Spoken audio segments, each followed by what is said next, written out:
de tener al teniente coronel Olmos, Manuel Olmos Obrado, que es el que dirige el Centro de Operaciones de Vigilancia Espacial. Es un centro, verdaderamente operativo que tiene el Ejército del Aire y del Espacio en funcionamiento. Ahora nos explicará él exactamente lo que hace.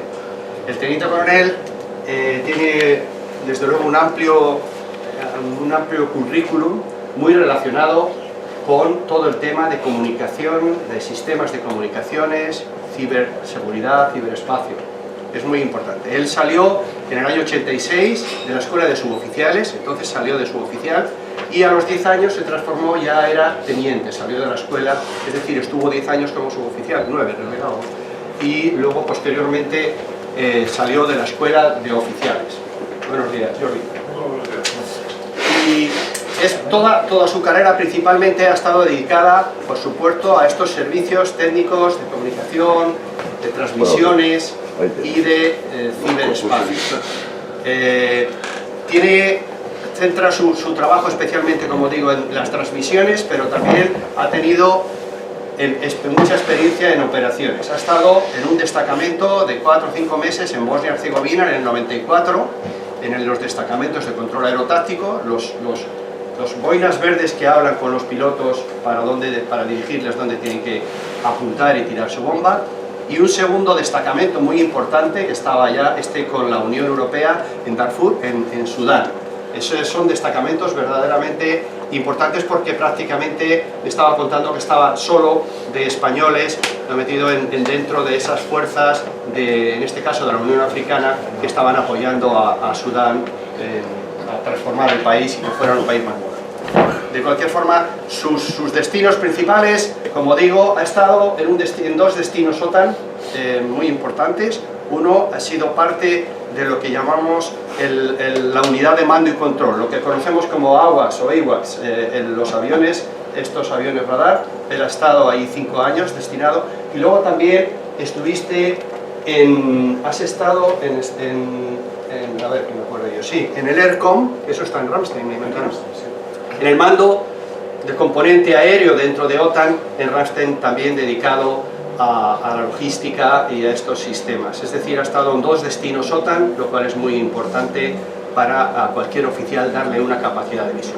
Dentro de España ha estado en el Ministerio de Defensa, en lo que se llama CESTIC, es el Centro de Sistemas de Transmisión de la Información, y en el Ejército del Aire también en la JST Ciber, que llamamos, que es la Jefatura de Servicios Técnicos de Ciberespacio. Es decir, estos destinos nacionales siempre relacionados con los sistemas de transmisión, los sistemas radares, los sistemas de vigilancia. Por último, desde el último año, es el jefe del centro, el COBE, el Centro de Operaciones de Vigilancia Espacial. Como sabéis, el Ejército del Aire hace apenas un año se ha transformado en el Ejército del Aire y del Espacio, y hace 4 meses se gestionó y se nombró lo que se llama el mando espacial, ¿no? Ese mando espacial que está en Torrejón, una de las patas, la pata operativa, es la que manda el teniente coronel, que es el centro de operaciones. Yo creo que nadie mejor que él para explicarnos en qué punto estamos como Ejército del Aire y como país, entrando en la gestión del espacio. Del espacio nos lo explicará, pero tiene unas amplísimas visiones desde comunicaciones que todos vemos, desde señal GPS, pero también desde observación, desde inteligencia, que es imprescindible. Es decir, mantener la seguridad de estos sistemas y explotarles es primordial. Y poco más, está casado, tiene 3 hijas y encantado de tenerte con nosotros. Adelante, teniente coronel. Con su permiso, en general, en primer lugar agradecer a la asociación de amigos y al museo el haberme invitado y darme el honor de estar aquí como ponente y darles a conocer, como bien he dicho en general, lo que el punto o el estado del arte de lo que es desde el nivel táctico la capacidad de vigilancia espacial. A lo largo de... ¿Hacia abajo? ¿Hacia abajo? Sí, sí, estoy dando. Si no le doy yo. No, tú estás fallando ahí. Vamos pasando y ya está. Bien. Antes de hablar de la agenda, decir que desde en marzo del año pasado me hice cargo de la unidad. Tengo el honor de dirigir lo que es el Centro de Operaciones de Vigilancia Espacial. Una unidad que fue precursora en este ámbito de la capacidad. El mando ha venido después. Se inició ya en el 2018, en el 2019 fue creada oficialmente, en noviembre. En 2021, en junio, alcanzó lo que se llama su capacidad operativa inicial, la IOC. Estamos en esa situación todavía, quiere decir que estamos con una capacidad operativa limitada, en progreso, hasta alcanzar nuestra capacidad plena. Y bueno, hasta ahora somos 16, actualmente se han ido 14 militares, componemos la plantilla, 6 oficiales, 8 suboficiales. 4 de los suboficiales, junto con 2 asistencias técnicas de Indra, están en Morón, encargados del mantenimiento del radar que tenemos allí. Es el principal activo de vigilancia que tenemos. Y el resto, 6 oficiales y 4 suboficiales, estamos en Torrejón, realizando realmente la operación y las labores de vigilancia. Esperamos, en el momento que alcancemos la FOB, doblar esta plantilla, pero la cuestión de personas sabemos cómo está y no sé si cumpliremos los plazos. Pasa a la siguiente, si no te lo paso yo de aquí. Como pueda, no, voy a hablar ahora de la agenda y... No te está dando. Como pueda. Te lo paso yo de aquí. Sí. Ah, ya está. Hola. No, lo he hecho yo. Pues volvemos un momento a la agenda. Bien, mi intención es empezar, aunque ya está aquí, más que nada por saber dónde está orgánicamente hasta hoy la unidad. Ya adelantado general que en breve esa orgánica cambiará.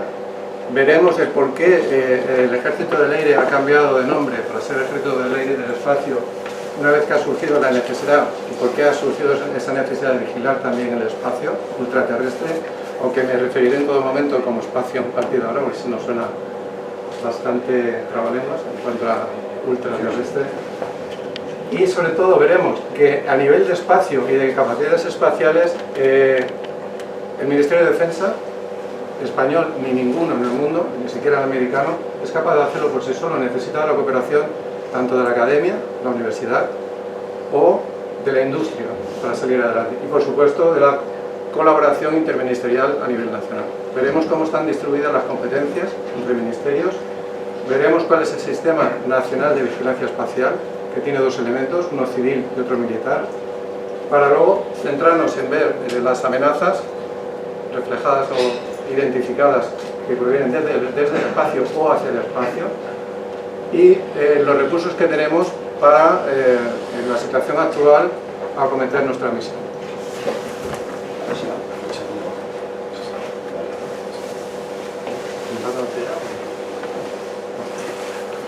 Bien, pues un repaso breve de orgánica hasta ahora. Y ayer mismo tomó posesión el general Crespo, general de división, como general jefe de mando del espacio.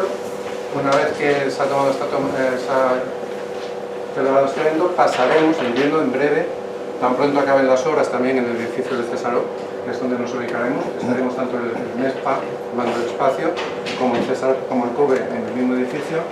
Pasaremos a depender del mando del espacio junto con el Cesaró. Además, también se ha creado el mando operativo, el mando operacional del espacio, por lo cual el GEMAT tendrá el control operativo del COBE a través del mando operativo del espacio, el MOESPA.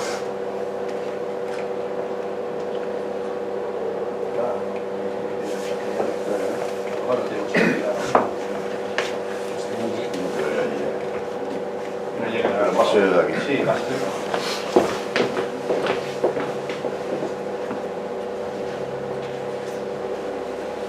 Bien, quería primero hacer una evaluación o una reflexión sobre si somos conscientes, porque vamos a ver por qué es necesario vigilar el espacio, por qué es necesario tener conciencia de qué ocurre en el espacio, qué servicios tenemos desde el espacio y qué riesgos corren, tanto desde digamos, los servicios que explotamos en tierra como los que recibimos desde el espacio. A lo mejor lo primero que se nos viene a la cabeza es que del espacio a día de hoy estamos utilizando las comunicaciones, por supuesto, meteorología, imágenes. Hemos dejado de usar mapas de papel, utilizamos y hablamos con nuestro navegador, sabemos nuestra posición a través del navegador, pero quizás a lo mejor se nos escapan cosas pequeñas y que a lo mejor con las que no contábamos, y es que la constelación de satélites que nos dan esa posición y nos permiten navegar, ya sea por tierra, mar o aire, también nos dan algo más, que es el tiempo. Nos coordinan, nos sintonizan todos los relojes. No hace falta que cambiemos el reloj de nuestro móvil, por ejemplo, y vemos que todos tenemos la misma hora, cuando se hace el cambio de hora de una estación, o sea, de un periodo a otro del año. Pero ya algo más importante, si esa constelación de GPS, que en principio o Galileo, que es la versión europea, dejara de funcionar, hay algo tan básico y que no contábamos con ello, que también dejaría de funcionar, y serían los bancos, serían las transacciones bancarias, porque todas ellas, los mercados bursátiles del mundo están interconectados entre sí, todas las transacciones se hacen de manera que podemos comprar acciones en la bolsa de Singapur mientras está cerrada la de Madrid, o viceversa, porque todo está marcado con la hora en la que se hace. Si eso se evita, porque ha habido algún fallo natural o provocado de esa constelación, los bancos no podrían funcionar, porque hay cosas que no contamos con ellas. El tráfico, la organización del tráfico simplemente en la ciudad también se vería afectado.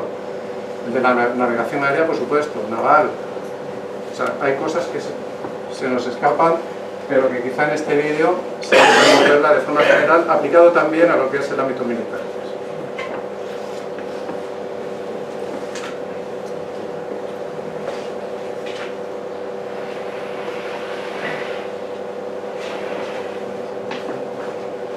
¿Lo tiene vos? Sí. Sí, sí, tendrá esto. No, esto aquí.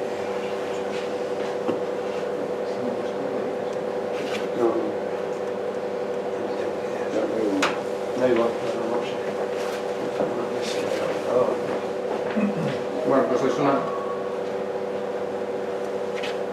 aplicación simplemente. Ya han visto que los satélites han marcado de 36.000 kilómetros. Todos esos satélites que nos dan acceso a las comunicaciones están en geoestacionario, más tarde lo veremos.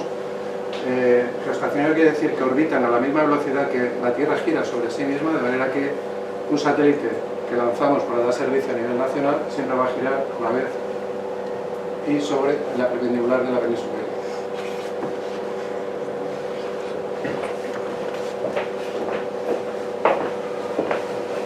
Tenemos satélites que proporcionan imágenes. Bueno, pasado esa parte del vídeo, y si más o menos he dejado claro el porqué, a nivel de militar, por supuesto, ya todos, llegó un momento, se cuenta siempre el sacarillo, pero es significativo, de un militar de operaciones especiales americano, el que dijo que para él los satélites no hacía falta con tal de dar un fusil y un GPS. Con lo cual, ya había ahí una contradicción, ¿no? Porque quiero decir que a veces no somos conscientes de la utilidad y del uso que estamos haciendo de servicios que vienen del espacio. Bien, además, en los últimos años ha ocurrido algo que estábamos acostumbrados a que el espacio fuera patrimonio quizá de las grandes potencias, Estados Unidos, Rusia, quizá algo China, pero en los últimos años el lanzar un satélite, la tecnología ha avanzado tanto que es bastante más económico, se puede recuperar el sistema de lanzamiento para volver a lanzar más objetos al espacio, y digamos que ahora mismo está el kilo de satélite no de satélite, o de sensor que se quiera poner en el espacio, unos 2.000 euros. No sale muy caro, dependiendo de lo que quieras mandar. ¿Por qué? Porque además se pueden mandar decenas de satélites y ponerlos en órbita de Volcker. Estamos ahora más o menos familiarizados con las Starlink, los satélites que lanza Elon Musk, en los que se ve como un satélite va tras de otro y durante la noche pues resulta atractivo. Bien, simplemente para que sirva como referencia el número de lanzamientos en la última década, por coger una franja de tiempo, se han incrementado 3 veces, no mucho, ¿no? Aproximadamente, quizá menos, de 78 lanzamientos en 2013 a 200 212 en el 2023. Sin embargo, la gran diferencia está aquí, en que hemos pasado de anualmente poner del orden de 204 satélites en órbita a ser capaces de en un solo año poner 2.664 como ocurrió el año pasado. Un incremento, como se veis, de 1.306% en 10 años. Para que veamos dónde está el potencial por naciones de esa capacidad espacial, pues más del 80%, un poco más del 80% de esos satélites corresponden a Estados Unidos. Aquí hay una competencia entre el segundo y el tercer puesto, pero a una gran distancia entre el Reino Unido, que parece ahí que no somos conscientes de esa potencia que tiene esa nación, respecto a China. Unos años son el segundo, otros el tercero, pero están en esa competencia. Y ya Rusia, Japón, Francia, España estaría dentro de lo que es la Agencia Espacial Europea y Alemania. Simplemente para ver el último año y dar una referencia, vemos que Estados Unidos solo puso 2.166 satélites en órbita y ya la gran diferencia respecto a esto simplemente es para dar una idea de digamos, la presión que estamos poniendo o la pugna que hay por la hegemonía en el espacio. Lo que vemos aquí de Estados Unidos no solamente es militar. Hace 2 días vimos que una empresa, Intuitive, fue la que lanzó un objeto que la NASA quería poner en órbita. Era una empresa, y aquí es otra demostración de la colaboración empresa-entidad estatal para llegar al espacio. En el caso de España, pues estamos ahí en la pelea con ser capaces de tener nuestra propia plataforma, el Miura, y ofrecerla a la Unión Europea.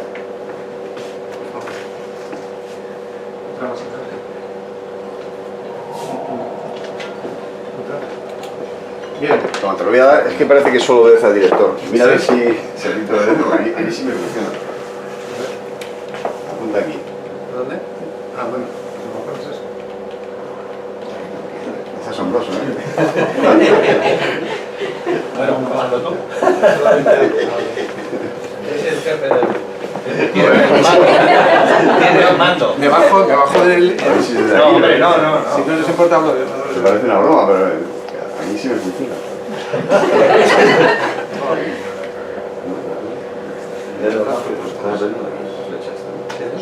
Eso pasa porque no te va a colocar. No, me voy moviendo. Siéntese mejor. Sí, ahí. Si no te echas una mano de ahí. Y para volver atrás... La flecha de arriba. Voy a buscar una pila, porque a lo mejor la pila. ¿No? Si puedes volver atrás, Vamos, manos. Pueden ser las pilas. No tengo a nadie conmigo. ¿Una más?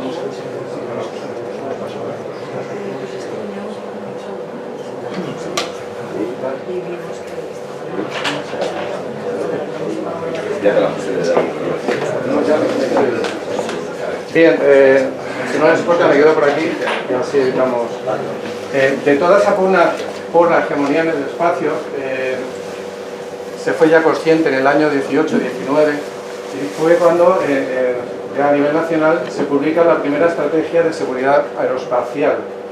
En ella se refleja que todos los servicios y todas las capacidades espaciales tienen un carácter transversal. ¿Por qué? Porque todos los dominios de confrontación clásicos, el terrestre, el marino o el aéreo, dependen de servicios que vienen del espacio.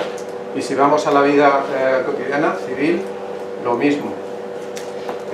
Además, lo que hemos visto, se está haciendo un uso muy intensivo, sobre todo, y lo veremos más adelante, del espacio, pero en sus capas más bajas. Capas más bajas que se extienden, y lo veremos luego, desde los 160 kilómetros de altitud a los 2000. Ahí es donde se está concentrando la mayor parte de esos 2.664 satélites que se lanzaron el año pasado y los anteriores y los que se lanzarán. Hemos visto también que si se interrumpe alguno de esos servicios afectaría considerablemente tanto a las operaciones militares como a la vida cotidiana. Que hay una serie de desafíos, pero sobre todo que esos servicios resultan críticos para tanto la vida civil como militar, y que pese a que el espacio, Naciones Unidas lo tiene definido como un global common, un bien común para todos, y que se prohibía la puesta en el espacio de armamento, pues veremos ahora que no es cierto. Entonces, ante esa militarización del espacio había ya que tomar alguna iniciativa y a partir de ella desarrollar capacidades. La primera fue esta estrategia de seguridad nacional, basada sobre todo en que el resto de capacidades nacionales apoyan en la seguridad del espacio también. Dos, tres pasos por aquí.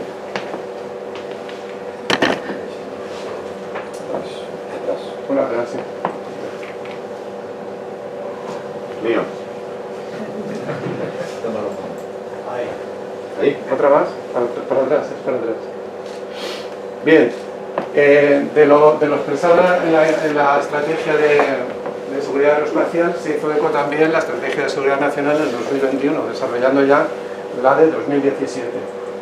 Aquí sobre todo se hace eco de lo que ya conocemos, además reconoce el ciberespacio como ese cuarto dominio operativo también de confrontamiento, pero sobre todo de que lo que he comentado ahora de Naciones Unidas y de que se ha hecho un uso abusivo del espacio sin tener en cuenta ninguna coordinación ni control por parte de las naciones, aquello de que quien llega primero es quien se queda o quien se apodera de esa parte, pues hace falta desarrollar una política de seguridad, pero claro, basada, hasta ahora nosotros hemos tenido algún problema que luego lo puedo contar si hay tiempo aparte, con algún país, y eso se ha arreglado con negociaciones bilaterales, pero en este caso, a este nivel lo que hace falta es cooperación internacional completa. Para ello, para tener una única voz y un único representante en esa comunidad internacional del espacio, se creó la Agencia Espacial Española, que aparte de eso, su principal cometido será elaborar una política espacial nacional y sobre todo servir de coordinador entre los diferentes departamentos ministeriales con capacidades espaciales. Veremos que hay un total de 7 ministerios con activos y servicios en el espacio. Pero aparte de eso, también su misión será promocionar la industria nacional, promocionar la investigación, desarrollo e investigación de nuevas tecnologías en el espacio, que sean propias. Y eso lo vemos.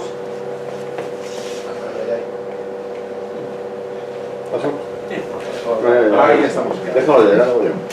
Eso lo veremos. Aquí están esos 7 departamentos ministeriales que actualmente tienen responsabilidad en el espacio. Digamos que la agencia, el director de la agencia pertenece al Ministerio de Ciencia e Innovación. El segundo director o vicedirector es del Ministerio de Defensa, el general de brigada Juan Carlos Sánchez Delgado, que actualmente, porque ha cesado el director, ejerce también como director en funciones de la agencia. Aquí vemos que todos tienen relación o bien con la industria o bien con la Agencia Espacial Europea. El Ministerio de Defensa además se va a encargar también de la seguridad, digamos, cibernética en cuanto a los datos e información que fluye en un sentido u otro, la navegación, la observación de la Tierra. En realidad lo que va a hacer la agencia es coordinar, identificar sinergias y ser esa voz única que defienda los intereses nacionales a nivel internacional y que coordine esa política que tiene que desarrollar tanto con la Agencia Espacial Europea como con otros organismos como la Unión Europea o la OTAN.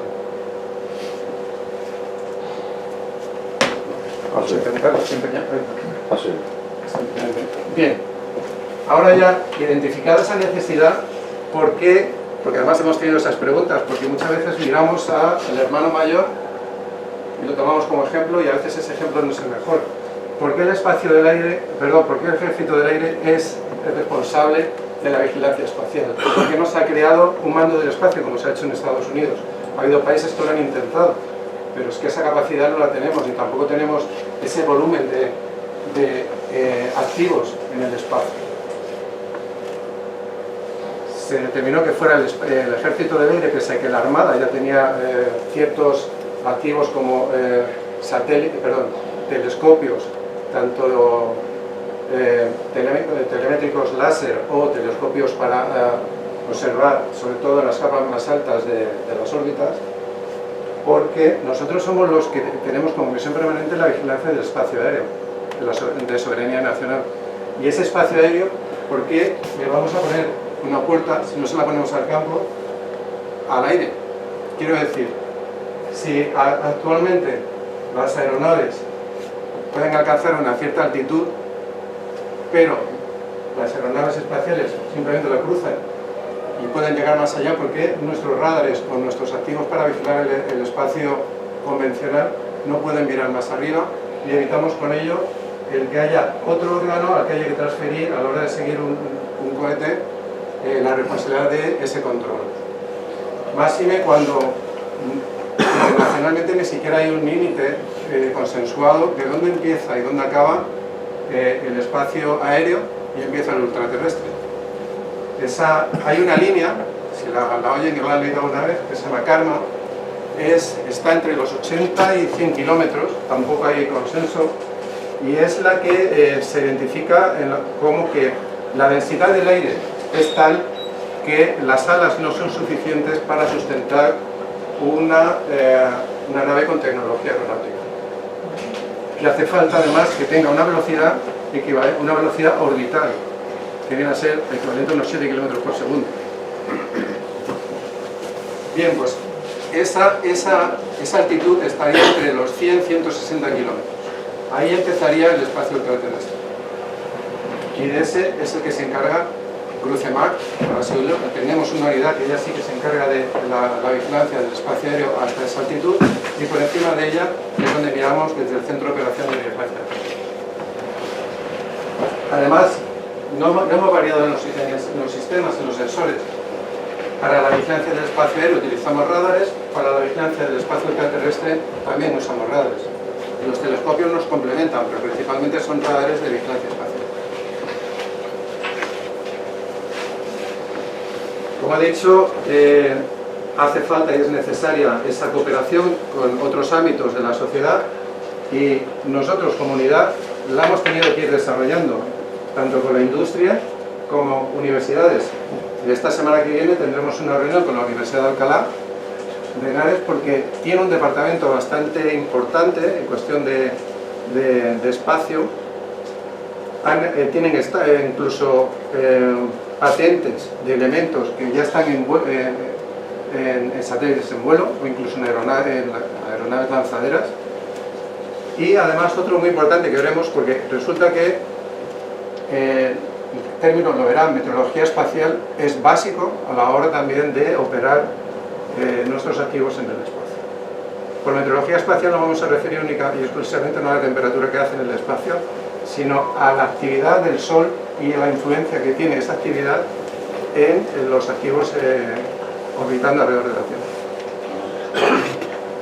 Por eso, a nivel de organismos oficiales, pues tenemos relación con los que hemos visto anteriormente, más la Agencia Española de Meteorología, que es la que nos apoya a la hora de determinar la meteorología espacial. Tenemos acuerdos bilaterales, especialmente con Francia. Hay un oficial de enlace en el mando del espacio francés, con OTAN, pese a que somos pocos, cada 6 semanas un miembro del COBE se despliega en el NATO Space Center, en el Centro de Operaciones Espaciales de la OTAN, que está ubicado en Ramstein también, y nos rotamos allí 6 semanas, y lo que vamos haciendo lo estamos utilizando, ya que estamos empezando, como práctica y aprendizaje practicando. Porque nos vamos rotando en la zona de operaciones de ellos, la siguiente rotación es en la parte de inteligencia, la siguiente rotación es en la parte de planeamiento, y todo eso lo vamos aplicando luego en nuestro unidad.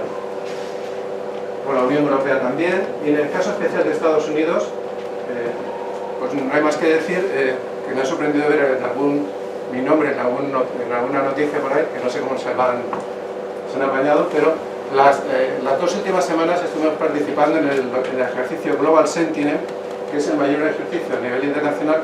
Lo organiza Estados Unidos, 25 países hemos participado allí, y cada día se ejecuta o se realiza una visión de posible,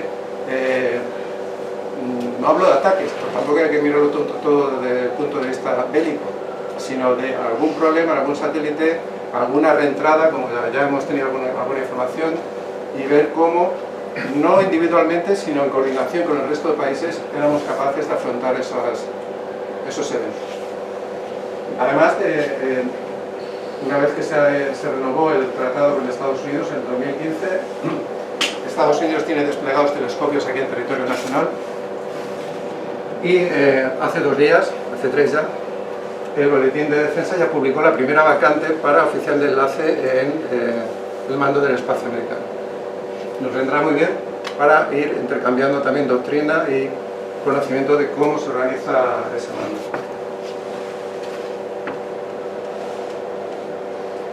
Pues bien, con todos esos antecedentes, ¿cómo está organizado el sistema de vigilancia y seguimiento espacial? Este sistema, su origen es en el año 2014, surgió como un programa para el desarrollo de este sistema, pero inicialmente se inició en su vertiente civil, aunque la naturaleza o el modelo de este programa es dual, un elemento civil, otro militar, porque España se comprometió en ese año en formar parte del Consorcio Europeo para la Vigilancia y Seguimiento Espacial, lo que se conoce como EUSST. Ese consorcio se integró inicialmente en el año 2015 por 5 países: Alemania, Francia, España e Italia. Falta el Reino Unido, porque el Reino Unido, como consecuencia del Brexit, abandonó posteriormente el consorcio, pero ya en el 2019 Polonia, Portugal y Rumanía se unieron, y posteriormente 8 países más. En total 15. De esos 15 países todos compartimos todos los datos que obtenemos del espacio con nuestros sensores, ya sea en territorio nacional o fuera de él, y se procesan en los centros de operaciones. De los 15, solo 4 tienen centro de operaciones. Son precisamente los 4 iniciadores del consorcio: Alemania, Francia, Italia y España. Y cada uno de ellos realiza una misión única, aunque se apoya, pero cada uno está especializado en algo, y lo veremos ahora.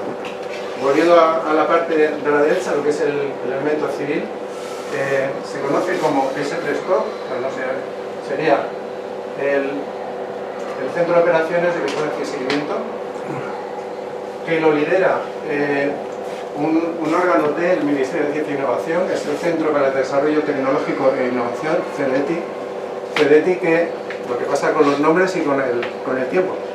Se ha creado la agencia y CEDETI se ha integrado en la Agencia Espacial Española ahora.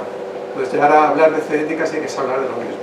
Es el representante dentro de la agencia del Ministerio de Ciencia e Innovación.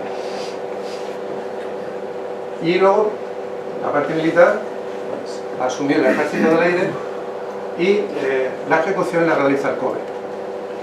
Ambos centros de operaciones estamos pared con pared, ubicados en el mismo edificio, en el Brucenbach, en el Grupo de Central de Mando y Control en Torrejón. Compartimos información, compartimos datos, nos apoyamos unos a otros y compartimos los sensores. ¿Vale?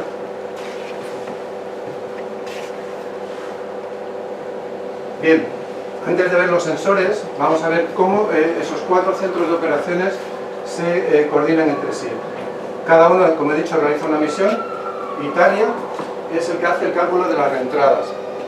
Reentradas no controladas, quiero decir, objetos espaciales que van a reentrar en la atmósfera sin que el operador de ese objeto, o la nación propietaria, o la compañía comercial propietaria, tenga control sobre él.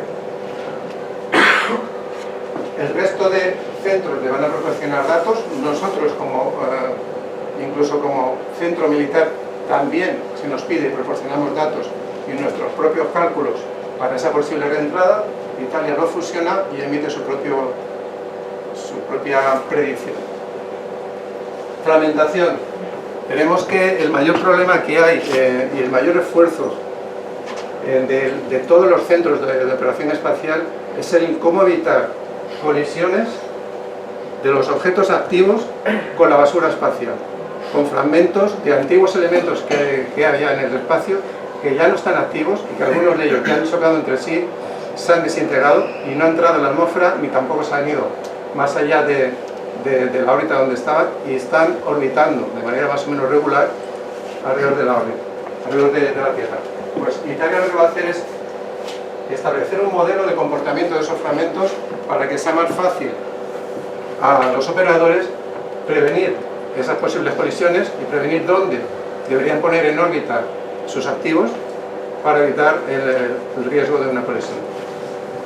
Aún así, pues España y Francia, considerándose esta misión como la más importante, son las que de forma redundante y simultánea están vigilando para evitar o identificar posible riesgo de colisión.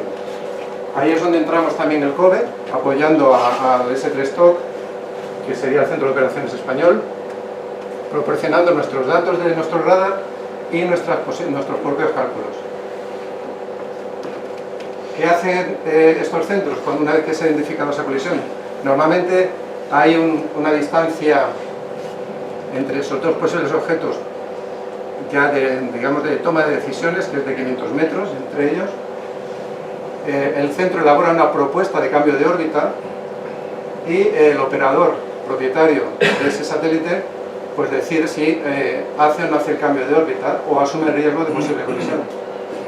¿Por qué hablo de que puede que decida asumir ese riesgo? Pues porque el cambio de órbita de un satélite es muy caro, supone un cambio muy grande, o sea, un gasto muy grande de combustible y puede reducir considerablemente su vida activa. Luego Alemania lo que va a hacer es, digamos, apoyándose en todos los datos y la identificación de todos los objetos que el resto de centros ha hecho, elaborar un catálogo. ¿Qué es un catálogo? Pues al final viene a ser un inventario de todos los activos, tanto activos como fragmentos que están en órbita. ¿Por qué se hace eso? Pues porque a nivel espacial no es como el espacio aéreo, no tenemos una aeronave sale con un plan de vuelo autorizado, se le puede seguir en sus diferentes trayectorias, tiene un transponder que le identifica. Los satélites no tienen nada de eso. Una vez que salen al espacio, sabes que tal día con tal fecha y según lo que publica su operador se lanzó un satélite con una determinada misión, pero no sabemos si esa misión es cierta, si la órbita inicial luego se ha cambiado o no se ha cambiado. Al final lo que tenemos que hacer es una vigilancia de esos objetos, establecer un catálogo con parámetros que luego nos permitan identificarlos y ese catálogo es el que realiza Alemania.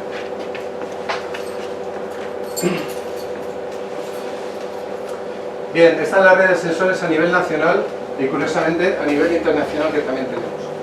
La mayor parte de ellos son telescopios que pertenecen tanto a organismos comerciales, empresas comerciales o bien a entidades académicas, como ya veremos en el caso de Cataluña. Estos dos telescopios, este pertenece al Real Observatorio de la Armada, al 50% conjunto con la Real Academia de las Ciencias y las Artes de Barcelona. El segundo, el telescopio Jean Moreau, pertenece íntegramente al Instituto de Estudios Espaciales de Cataluña. Estos pertenecen a la compañía Deimos y este, que ha sido el último en instalarse, se ha instalado en las instalaciones del Escuadrón de Vigilancia Aérea número 21 en Las Palmas. Todo ello nos da a nosotros, tiene un fin comercial, pero todo el permitirles, digamos, el utilizar emplazamientos y recursos del Ministerio de Defensa nos permite tener acceso a unas horas o porcentaje de horas de funcionamiento de esos telescopios que podemos usar para nuestros propios fines. El resto están instalados en Puerto Llano y el siguiente, digamos, junto con este telescopio que está relacionado con el Ministerio de Defensa, es el telémetro láser del Real Observatorio de San Fernando. O sea, perdón, del Real Observatorio de la Armada, ubicado en San Fernando. Y Castilla de la Corona, por lo menos para nosotros, que es el más activo, es el radar de vigilancia de la base aérea de Mora, que actualmente, y lo contaré luego, estamos ampliando. Y además tenemos, como he dicho, una red internacional robotizada, se controla desde España, de telescopios. es lo que se llama bedbotes. Hay 2 telescopios en la península, en Málaga y en Huelva, y el resto están entre China, Nueva Zelanda, Sudáfrica, Chile y México. Fue la primera red de este tipo en su momento. El más útil para nosotros, inicialmente, es el que está ubicado en México, porque el resto tiene una configuración demasiado científica, está más orientado al estudio de fenómenos astronómicos como cuásares, cosas de estas, o agujeros negros y demás, pero aún así podemos pedirles servicios y que hagan una vigilancia por nosotros de algún objeto. Siguiente. Aquí, y ya para entrar en lo que serían las órbitas y con más detalle, están los mismos sensores, pero donde realizan su labor. La mayor parte de ellos lo utilizan en lo que se llaman las órbitas medias o geoestacionarias, MEO y GEO. LEO son las órbitas más bajas, en inglés Low Earth Orbit, que se extiende, como he dicho antes, desde los 1600 a los 2000 kilómetros, perdón, de los 160 a los 2000 kilómetros, y desde los 2000 a los 36.000 serían las órbitas MEO. GEO, curiosamente, es porque aquí podemos identificar una pequeña línea que está justamente a 35.786 kilómetros, que es justo la altitud en la que la velocidad o el periodo de órbita de los satélites coincide con la rotación de la Tierra. Es donde están los satélites geoestacionarios, como comentaba antes.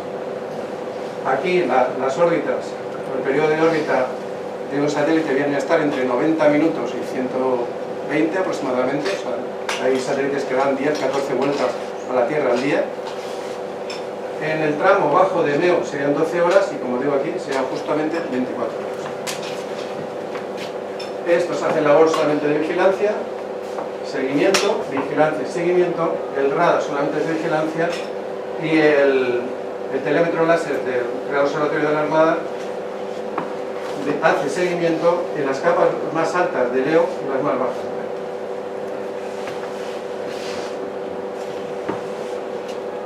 Bien, como digo, este es el principal activo que tenemos, es el radar ubicado en la base de Morón, radar de vigilancia. Es un radar que inicialmente instaló el Ministerio de Ciencia e Innovación, CEDETI, se le autorizó su instalación en la base de Morón. Con el tiempo se cedió en enero de 2021 al Ejército del Aire y desde entonces somos responsables de su soporte y mantenimiento. Ahora está en periodo, como digo, de ampliación, pero lo sigue pagando el Ministerio de Ciencia e Innovación a través del CEDETI y la Agencia Europea de Televisión. Se trata de, como se suele decir en este caso, porque están separados el receptor y el transmisor, de un radar cuasi monostático por esa configuración. El transmisor está orientado hacia el ecuador, digamos que con una elevación de 60 grados sobre el horizonte, con una amplitud a los lados de 45 grados a cada lado, y luego sobre ese eje de 60 grados, 10 grados por debajo y 15 por arriba, digamos que tenemos un campo de visión de 90 grados y de 25 grados en altitud. Lo tenemos al ecuador y ya digo, fijo, es tener una ventana al espacio y simplemente lo que pase por ahí es lo que vemos, no podemos cambiarlo de orientación.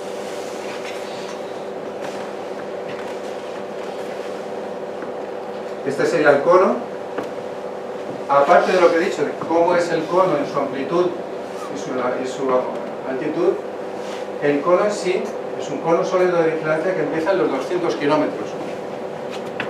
Con lo cual no vemos, por limitaciones tecnológicas del radar, no vemos lo que ocurre por debajo de esos 200 kilómetros. No vemos lo que ocurre entre el inicio de esa línea de Karman y esos 200 kilómetros. Ahí es donde necesitamos el apoyo de los telescopios y estamos a la espera de poder desarrollar un radar de seguimiento que pueda cubrir la vigilancia de ese espacio. Sobre todo nos haría falta a la hora de continuar el seguimiento hasta el final de las reentradas, porque si no ahí tendríamos un momento, aunque lo recorrería el objeto muy rápido, pero ese espacio de aire no seríamos capaces de vigilar.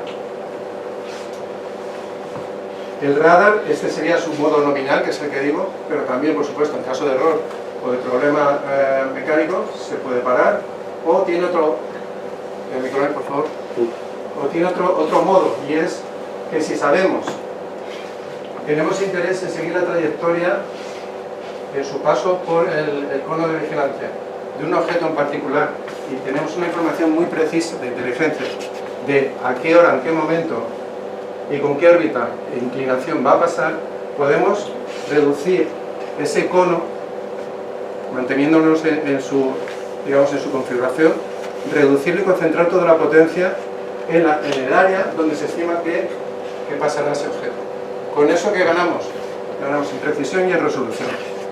O sea, somos capaces de obtener más datos por cada pasada de ese objeto por el cono de vigilancia.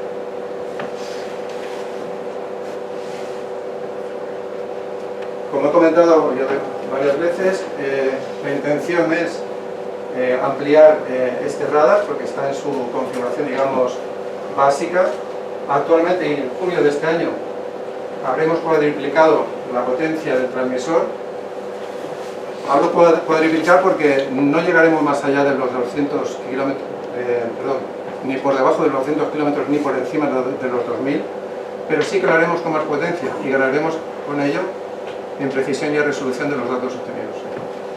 Además, más adelante, en año y medio, en lugar de tener un transmisor, aprovechando que ya estamos instalando este nuevo, instalaremos otros dos más, multiplicando a día de hoy por 12 la capacidad que tenemos de transmisión.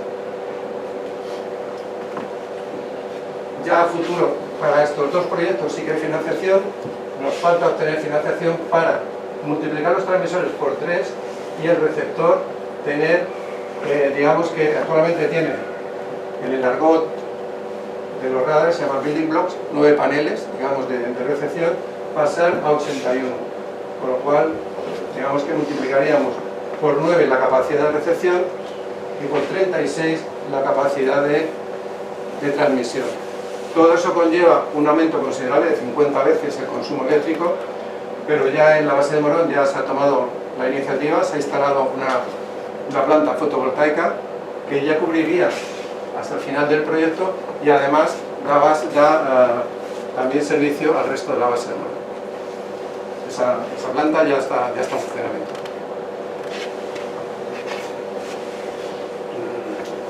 Bien, ese radar se controla en modo remoto desde Torrejón. Para ello tenemos dos consolas. Una para verificar el buen funcionamiento del radar. Vemos cada uno de los elementos y de manera intuitiva por colores, verde, amarillo y rojo, pues comprobamos su funcionamiento. Luego tenemos ya lo que es la consola propia del control del espacio, que aquí no se aprecia muy bien, pero tendríamos el cono y veríamos todos los puntos, todos los ecos de los objetos que han cruzado en ese momento el cono. Esta sería una visión bidimensional. Vemos azimut y elevación del objeto. Los puntos rojos son los puntos más recientes, los puntos blancos son históricos. Ahora volvemos al concepto de catálogo de antes.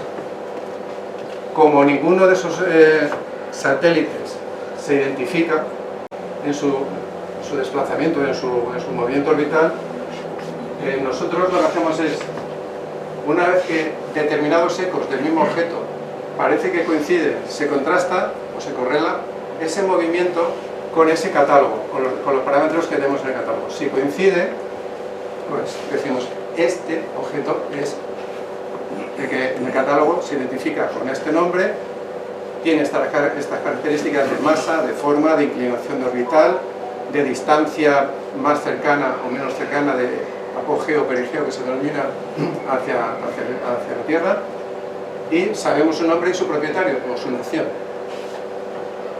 Si no es así, pues lo que se hace es apuntarlo para continuar el seguimiento de ese objeto y elaborar nuestro propio catálogo. Llamarlo, por ejemplo, COBE, con la fecha de hoy y la hora de hoy.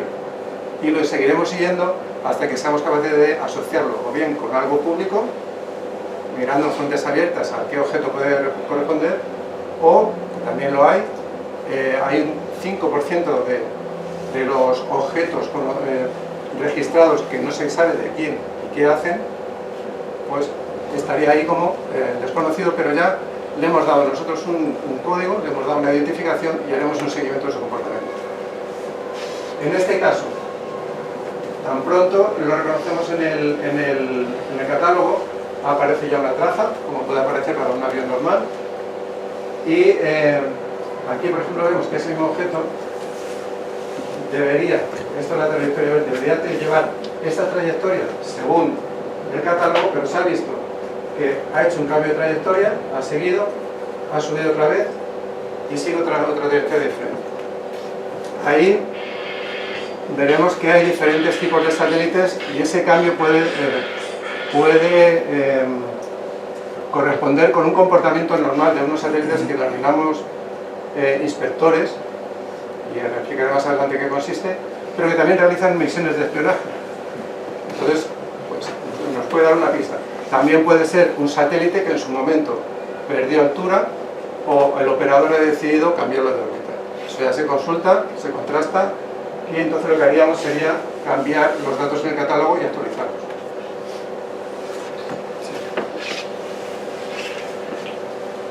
Sí. Para que sirva de orientación, la actividad del radar, el 99%, número de trazas, o mejor dicho, de objetos diarios, viene a ser unos 6.034, como visto ahí, el promedio casi de unos 6.000. Hay más trazas porque el mismo objeto pasa varias veces sobre el cono, con lo cual puede haber más trazas. Y luego el objeto más pequeño fue a 302 kilómetros de 0,4 metros cuadrados, que viene a ser como el tamaño de un folio, más o menos, 20 por 20. Esto es a nivel de diciembre, del mes de diciembre. A nivel anual pues se puede ver que el número de trazas está siempre oscila entre 6.000 a cerca de 8.000, o el número de objetos diferentes entre 9.000 y se queda entre 10.000 y 11.000.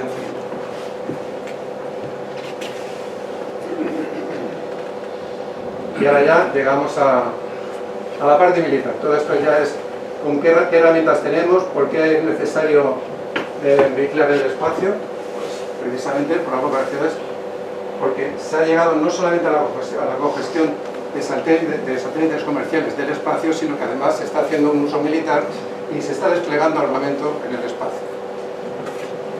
Uso militar pues, para actividades de inteligencia, vigilancia, reconocimiento, posicionamiento, navegación y tiempo, GPS. GPS que es necesario, que se utiliza para el guiado de armamento, y veremos cómo nosotros emitimos un informe relacionado con esto. Información meteorológica, tanto atmosférica como espacial, comunicaciones y alerta temprana de misiles balísticos. ¿Qué armas se tiene conocimiento actualmente de que se están empleando? Pues armas antisatélites desde superficie al espacio, sistemas antisatélite espacio-espacio, vienen a ser mayormente tipo láser, o satélites inspectores, como he nombrado antes. Estos satélites inspectores, lo veremos ahora en un informe, a nivel, digamos, amigo, imaginemos que España lanza un satélite, ese satélite entra en funcionamiento y se lanza a su vez otro satélite que lo que va a hacer es velar porque el satélite inicial funcione bien. Va a ser un satélite que va a hacer labores de mantenimiento, se va a acercar a ese satélite. ¿Se puede sacar una foto o...? Sí, sí, esto es en plan, Susana. Eso está en abierto, digo. Sí. Gracias.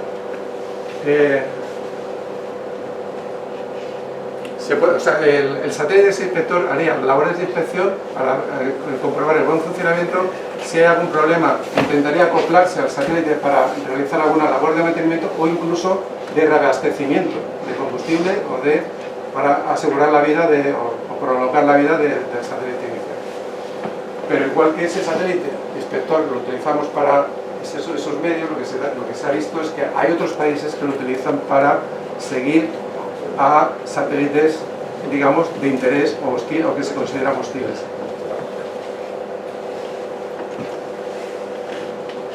Bien, desafíos y amenazas que identificamos en el espacio, entendiendo desafíos por fenómenos naturales o accidentales en el que la voluntad no existe, o bien amenazas en el que ya hay una voluntad de causar o de negar el acceso a las capacidades espaciales a otra nación. Se identifican tres segmentos principalmente: el segmento terrestre y de usuario, el segmento de enlace de datos y el segmento espacial. A nivel espacial, por lo que hemos hablado, armamento antisatélite, maniobras hostiles, porque ya se ha dado el caso también de provocar la colisión de un satélite propio con el del enemigo para destruirlo, un kamikaze, por así decirlo, o los satélites inspectores que acabo de nombrar. A nivel de comunicaciones, pues a través de interferencias en sus diferentes versiones. Y a nivel terrestre, pues lo mismo, los fenómenos naturales. Ven que en todos aparecen las tormentas solares, ahora hablaré de ellas. Y en cuanto a amenazas, pues a nivel ya más digamos, normal, a nivel de superficie, ataques cinéticos a las antenas emisoras o receptoras o a los centros de control de los satélites y de sus operaciones, ciberataques, espionaje, sabotaje, etc.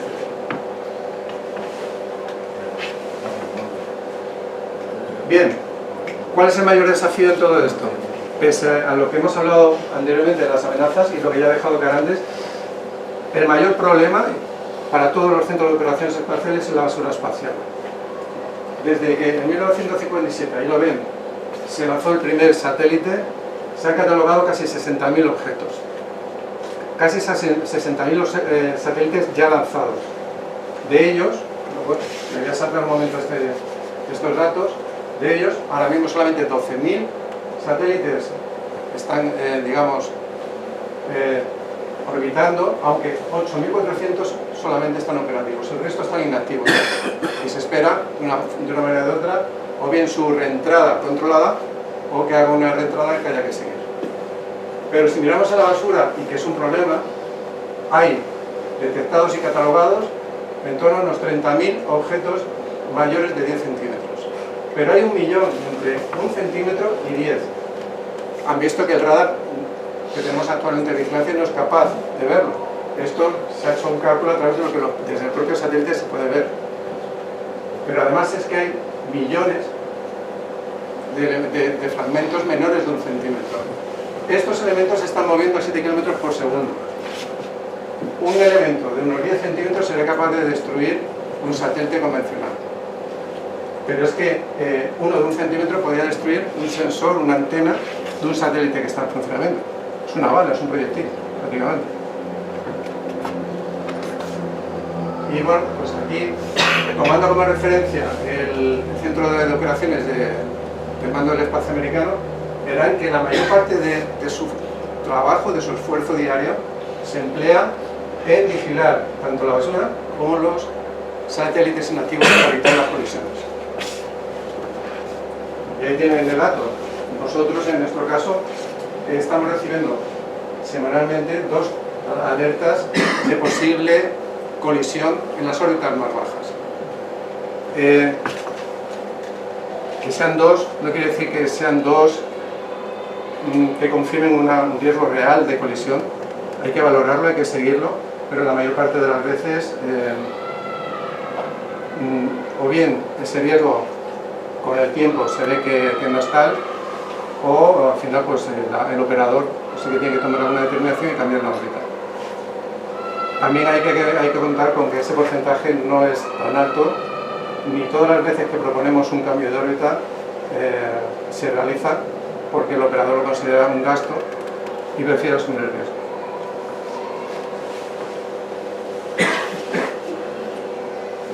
Con todo este escenario de amenaza, recursos propios y sobre todo la situación del COBE en cuanto a sus capacidades operativas actuales, ¿qué servicios somos capaces de llevar a cabo? Pensando que todavía tenemos una plantilla que no es la idónea, de estas 4 áreas de operaciones, como puede ser el apoyo espacial a las operaciones, conocimiento de la situación espacial, control de espacio y apoyo a otras operaciones espaciales, realizamos actualmente solamente las que están en verde. Meteorología, vigilancia, detección, seguimiento e identificación de objetos espaciales, inteligencia espacial y alertas sobre posibles colisiones, fragmentaciones o entradas. Tan pronto el radar seamos capaces de ampliarlo, tenemos pendiente también adquirir o tener acceso a más telescopios y más datos, pues seremos capaces de asumirlo los que están en rosa, parece, o bueno, porque los blancos, las cajas blancas que ven aquí no son competencia del COBE, pero sobre todo, la primera sí que nos interesaría tener cuanto antes la capacidad de alerta temprana espacial por el tema de misiles balísticos en lo que respecta al control del espacio. En principio no pretendemos ser ofensivos, pero sí ser capaces de defender lo que tenemos y mitigar la amenaza cuanto antes. Y por supuesto ser capaces de apoyar desde la superficie hasta su puesta en órbita el lanzamiento de todos nuestros satélites.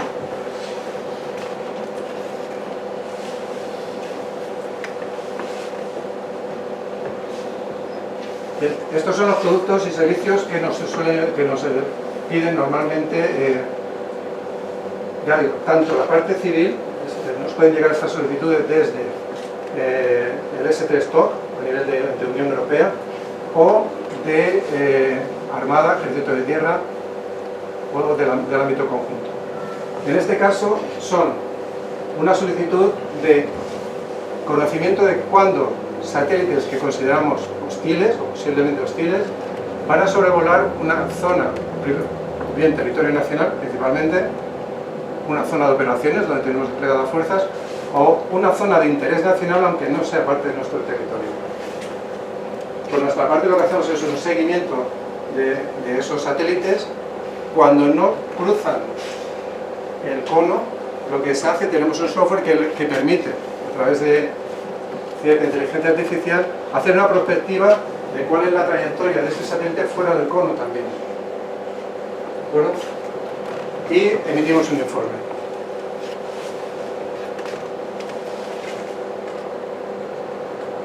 El informe tiene más o menos esta configuración. El informe, cuando digo un satélite, no es solamente un satélite, puede ser también una constelación de satélites.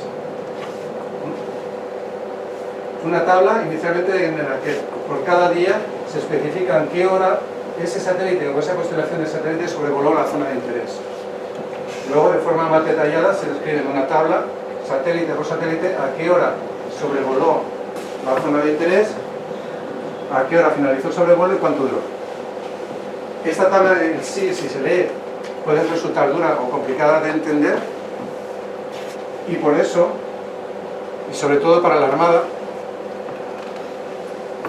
en sus misiones, tanto para la Unión Europea como para la OTAN en el Mediterráneo, nos lo suele pedir, se le da, digamos, esa traslación de lo que es el informe que hemos visto antes a un mapa de, digamos, de calor, que es el nombre que hemos puesto aquí, en cuanto a qué áreas son más sobrevoladas en un momento dado por satélites con sensores radáricos, por ejemplo.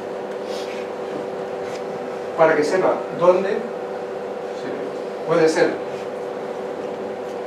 digamos, más expuesto su misión o su maniobra, o sobre todo, como es el caso, si el submarino se pretende se tiene planeado que emerja, seleccionar el mejor momento o la mejor área para evitar ser visto.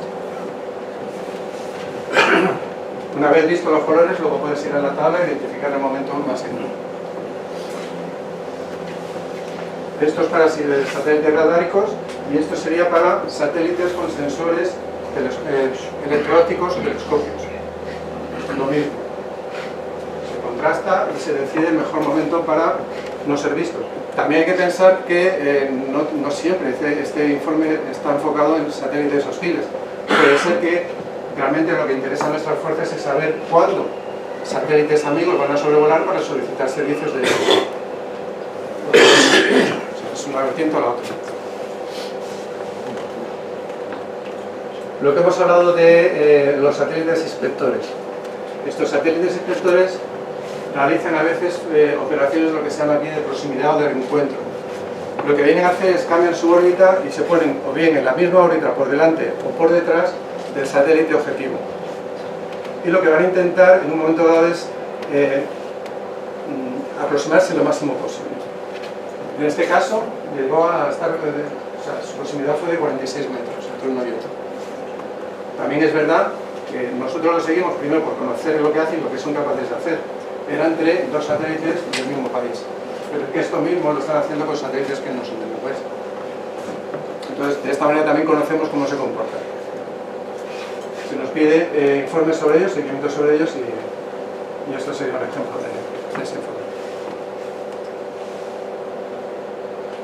Meteorología espacial, 3 veces a la semana y con un pronóstico a 3 días vista emitimos un pronóstico de cuál va a ser la actividad solar y cuál va a ser su influencia en las operaciones militares.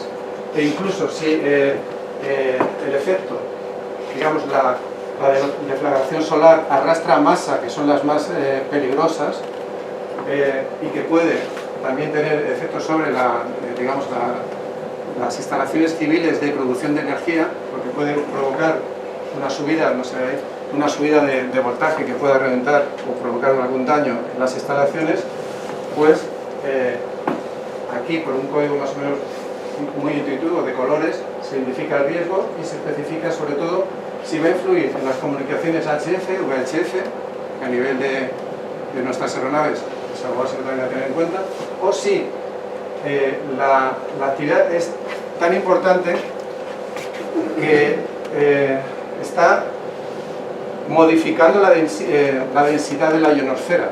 Si se modifica la densidad de la ionosfera, aumenta el rozamiento de los satélites en su desplazamiento y ese aumento de rozamiento disminuye su velocidad y puede que su órbita cambie.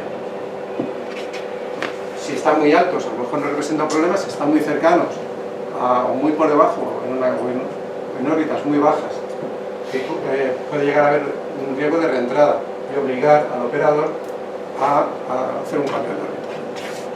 Por eso quiere decir que la meteorología en este caso sí que juega un papel muy importante. Además que, y lo veremos más adelante, también se puede influir en, he dicho aquí VHF y UHF, pero también en la señal GPS. Si se pretende usar en un momento dado para una misión armamento guiado por GPS, este no sería el mejor momento, porque la señal no es de fiar.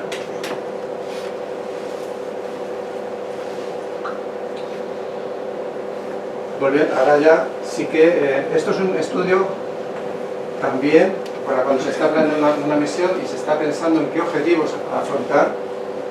Se nos solicita para el momento en el que se pretende ejecutar una parte de la misión, cuál es la fiabilidad de la señal GPS. Fiabilidad en cuanto a, no porque se conozca que hay posibles medios enemigos que están interfiriendo en la señal de GPS, sino lo que es la fiabilidad en sí de la constelación GPS. Tanto la constelación GPS como Galileo y otras más, pero en este caso tienen consisten en unos 30 satélites que están orbitando en las órbitas medias. Puede llegar un momento que con su movimiento orbital y para una hora y un lugar en concreto, la proximidad entre ellos haga que la señal no sea la mejor.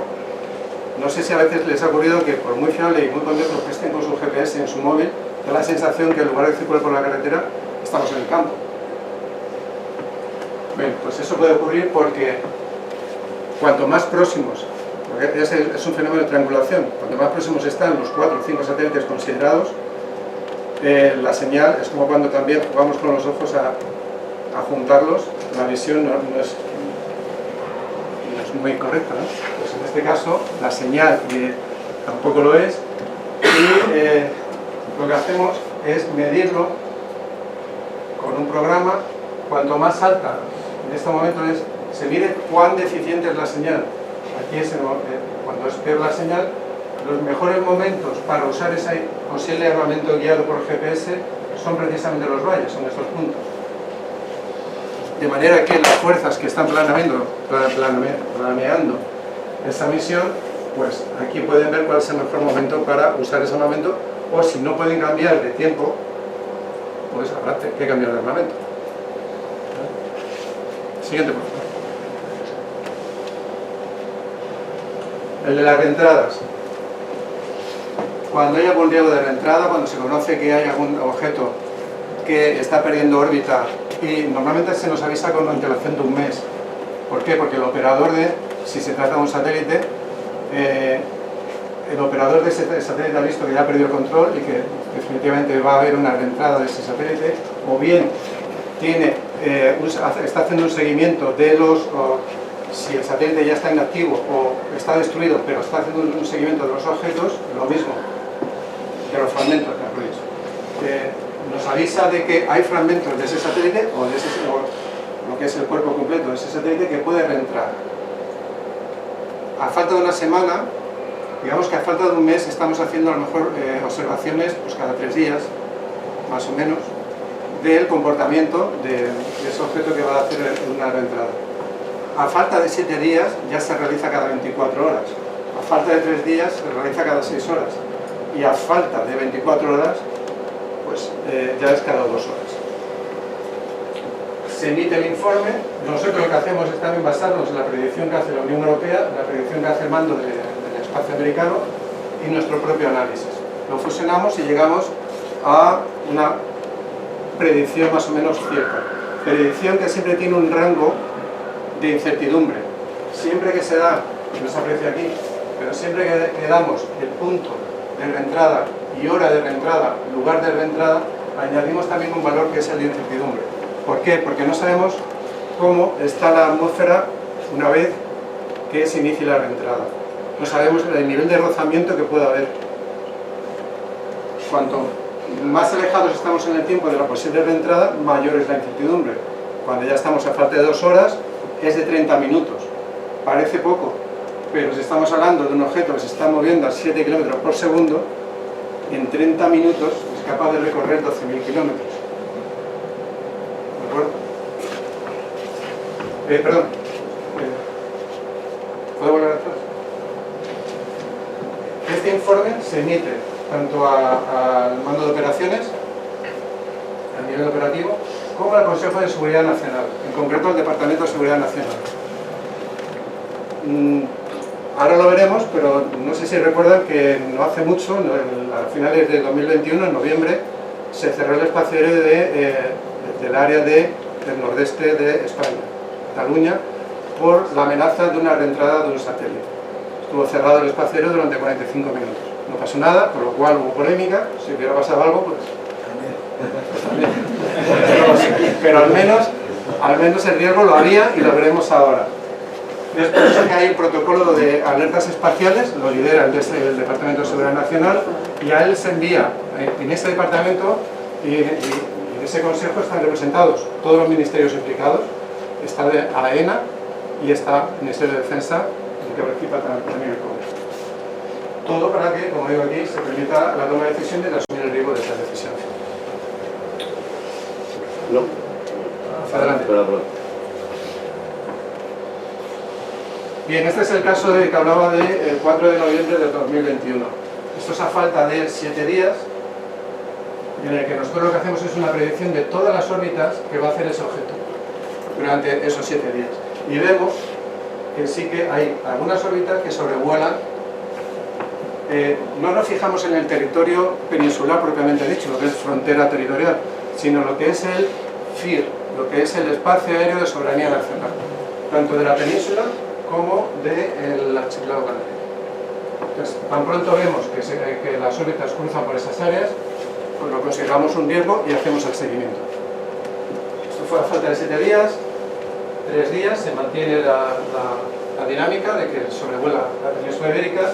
A falta de un día, ya tanto nosotros como la Unión Europea y el Mando de Operaciones Espaciales americano ya identifican unos posibles puntos. Pero con esa incertidumbre de 30 minutos, estamos todavía ahí. Así que, siguiente por favor. Finalmente se decidió cerrar el espacio aéreo de Cataluña, en este caso. ¿Por qué? Porque es que si entra, miren la maraña de tráfico que hay en esa zona en toda la Unión Europea. Si esto lo trasladamos aquí, porque esto es una vez que se cerró el espacio y quedó en claro la visión de lo que ocurrió.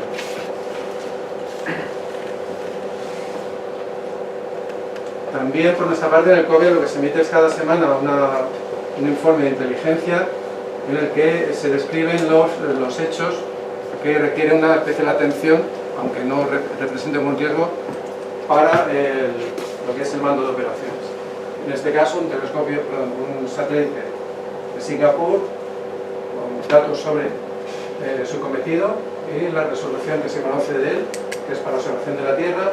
Sin embargo, lo que hablamos aquí, en las órbitas bajas se conoce de un satélite ruso haciendo una aproximación, de un ensayo de misiles sin carga de lanzamiento desde un MiG-31 desde estas bases y de estas fechas, y el lanzamiento de un vehículo espacial por parte de China.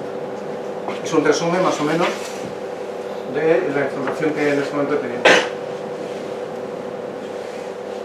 Y bien, esto, y ya que estamos hablando ahora mismo de lo que es el posicionamiento de armamento en el espacio o desde la superficie del espacio, para que veamos que aunque a veces dices, no, si por ejemplo lo que es a nivel terrestre o aéreo o marítimo empleamos blancos o en movimiento para practicar el tiro, puede parecer inofensivo el que un país diga voy a practicar el tiro espacial contra un satélite mío, no te preocupes. Es un vídeo, ¿se puede darlo? Sí, pero el audio no... Claro, pero me no, basta, no, el anterior, solo bien.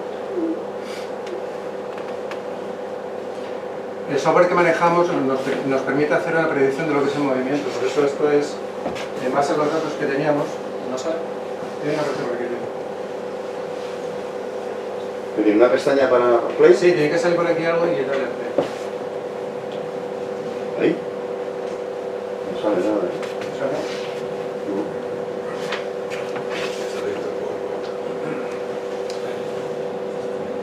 Bien, pues lo que se ve es el movimiento del satélite, cómo cuando desde esta estación en Rusia se realiza el lanzamiento, el satélite explota.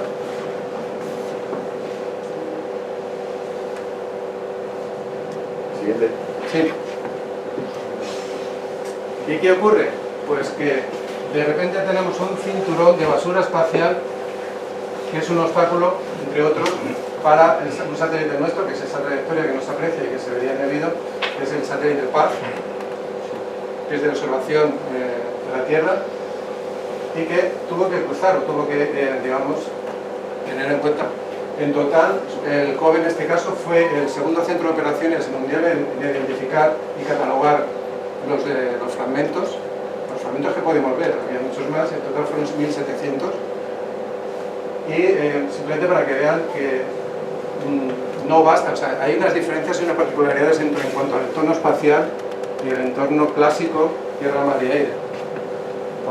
En el mar es verdad que oímos de la basura, pero se hunde, no afecta a los barcos, en este caso sí.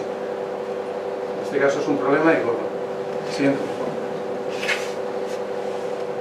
Y ya como último resumen, hasta la actividad de la unidad hasta finales del año pasado, pues se estudiaron 100 entradas, se emitieron ese número de informes, meteorología espacial, lo mismo, pronósticos de posible meteorología y efectos que pudiera haber, seguimiento de satélites, evaluación de la calidad de la señal de GPS, mapas de calor, pues iban en línea con los informes de satélites, y esto que se llama campañas es simplemente, no por nada en concreto, pero se nos pide, por si acaso se ve algo, porque se sospecha, o simplemente porque se quiere verificar que está bien, funcionando correctamente ese satélite, que durante un tiempo hagamos un seguimiento. Es lo que se denomina campañas. Es lo que se hace. Y por mi parte, mi cronista general, nada más. Muy bien.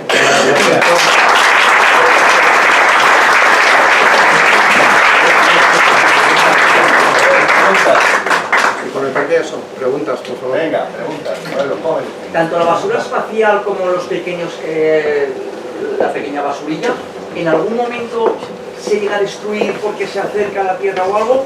¿O eso está en bucle ahí constantemente? ¿Cuánto tiempo puede hacer? El tiempo, siempre decirles, es verdad que si reentra no es problema, Porque también diré una cosa que no he dicho antes, que es que las reentradas para nosotros son consideradas de riesgo cuando el elemento que está realizando la reentrada está en un peso superior a 5 toneladas. De hecho, lo que hemos visto el 4 de noviembre pesaba 8 toneladas, era el tamaño de un contenedor. Si es inferior, se estima que el propio rozamiento con la atmósfera en la entrada lo va a destruir. O sea, se va a arder y se va a desintegrar. Si son pequeños, de 1 centímetro, pues más, es que ni siquiera hablamos. Pero al final llega a entrar, o sea, Puede llega a destruirse. haber que llegue, sí, y se destruye. Pero ¿cuánto tiempo puede pasar? ¿Una semana, un mes, un año? No se sabe porque además es que, como he dicho, ni siquiera nuestros sensores somos capaces de seguirlos. Ahora mismo lo que es la capacidad de radar que tenemos no llega tanto. Hemos visto que el más pequeño ha sido de 20 centímetros, 20 por 20, a 302 kilómetros. Pero es que puede ser que esa basura esté más arriba todavía. No sé, cinturón. Perdón, en cuanto a defensa nacional Sí. o europea, actualmente se puede informar de hasta qué nivel tenemos cobertura con nuestra caza. Sí, sí, lo saben. Eso ya se ha informado. Pero se puede informar aquí. Son algunos de los resultados Ah. de la búsqueda. Sí, yo pido la información de hasta qué nivel se puede conseguir la defensa aérea, por ejemplo. ¿Hasta qué nivel? ¿A qué se ¿Hasta refiere? qué nivel? ¿Cuántos pies? ¿Cuántos No, es kilómetros? lo que he dicho, sería entre los 200 kilómetros de altitud hasta los 2000. ¿Hasta los? 2000 kilómetros de altitud. Por encima de ello, eso con el radar. Por encima de ello sería con los telescopios que he mencionado. Lo que pasa es que los telescopios tienen la limitación de que se utilizan únicamente al atardecer o al amanecer. Quiero decir, están muy expuestos a que durante la luz diurna no son útiles y pues solamente es en franjas muy concretas del día cuando podemos tener observaciones de esos telescopios. Y en cuanto a las armas que tenemos actualmente en el Ejército del Aire, tenemos capacidad de alta de ¿hasta qué altura? No tenemos traje de presión. Eso nada. Seguimos como hace... Sí, seguimos siendo ejército del aire en cuanto a lo que es la operación. O sea, tenemos cazas, aviones de transporte, helicópteros y con sus limitaciones. A nivel de espacio no hablamos de nada de eso. La misma pregunta. Perdón. Sí. Bueno, muchas gracias por la exposición. Y una conclusión a la que llego, por lo que si no he entendido mal, es que en el momento que se lanza un